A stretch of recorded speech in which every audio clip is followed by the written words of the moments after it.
The August employment figures were released today. The unemployment rate rose from 9.5% to 9.6%, but 67,000 new jobs were created in the private sector, and the president and his people spin this as good news because August marked the 8th month of job growth, as opposed to where we were last year, losing thousands or hundreds of thousands of jobs each month. Now, you can look at those numbers every which way, but there is no doubt that a huge number of Americans are struggling financially. And at the same time, any way you look at it, things are pretty good for members of Congress. And that's why Arizona Congresswoman Ann Kirkpatrick has introduced a bill which would reduce pay for members of Congress by 5%. Congresswoman Kirkpatrick joins me now from Phoenix. Welcome. And what kind of reaction? Sure. What kind of reaction are you getting to the idea of cutting your colleagues' salaries? Well, there's nothing like asking the people you work with to take a 5% pay cut.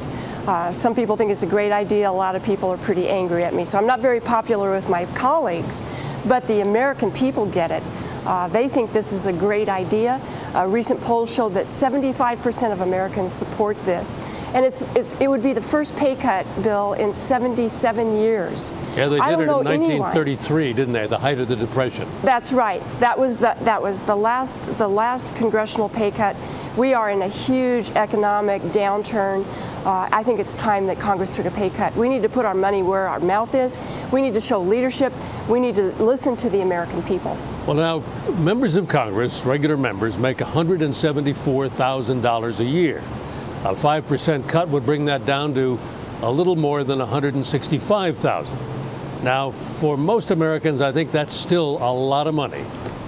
I mean, is it more than just... It's a lot of money, and is it more than just a token? I get what you're saying. I mean, my last job, I made $24,000, so this is definitely the most money I've ever made, and I already give back 5% of my salary every month.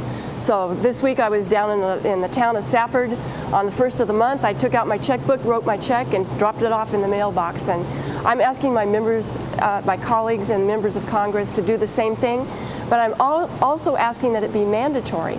I came up with this idea last Christmas. I was out shoveling snow with my neighbors, and they were telling me about pay cuts, furloughs, pink slips, and I said, you know, Congress should do the same thing. We should feel the same pain that the American people are going through right now. Let me ask you this. Where does that 5% that you give back every month go?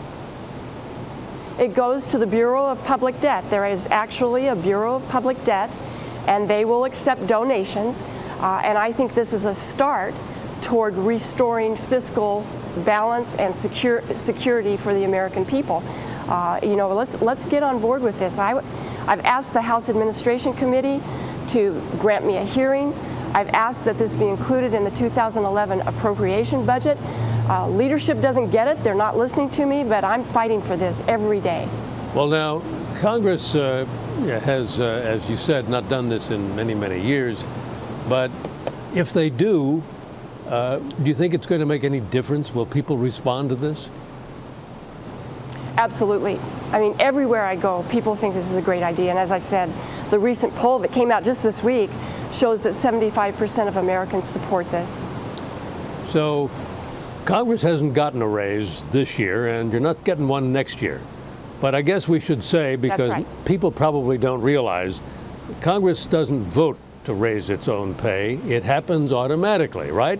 A cost of living adjustment. That's right. Even though it's not happening this year or next year.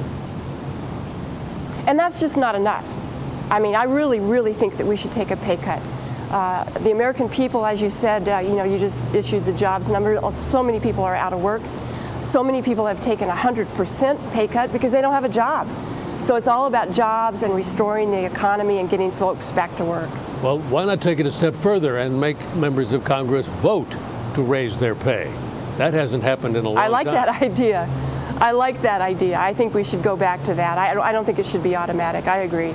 But look, I mean, as you've said at the very outset, this is not too popular with your colleagues. Is it likely that you'll ever get a hearing? You know, I think that the poll this week will be heard. I mean, I really want Congress to listen to the American people, what they're saying, and listen. You know, they're saying, hey, times are tough. We're having to tighten our belt. You know, you need to feel our pain. So I'm hopeful that when I go back in mid-September that members of Congress will be receptive to this. Well, I wish you luck on that, but I have to say, as a longtime Washington observer, I got to be a little bit skeptical that they're going to put this on the calendar.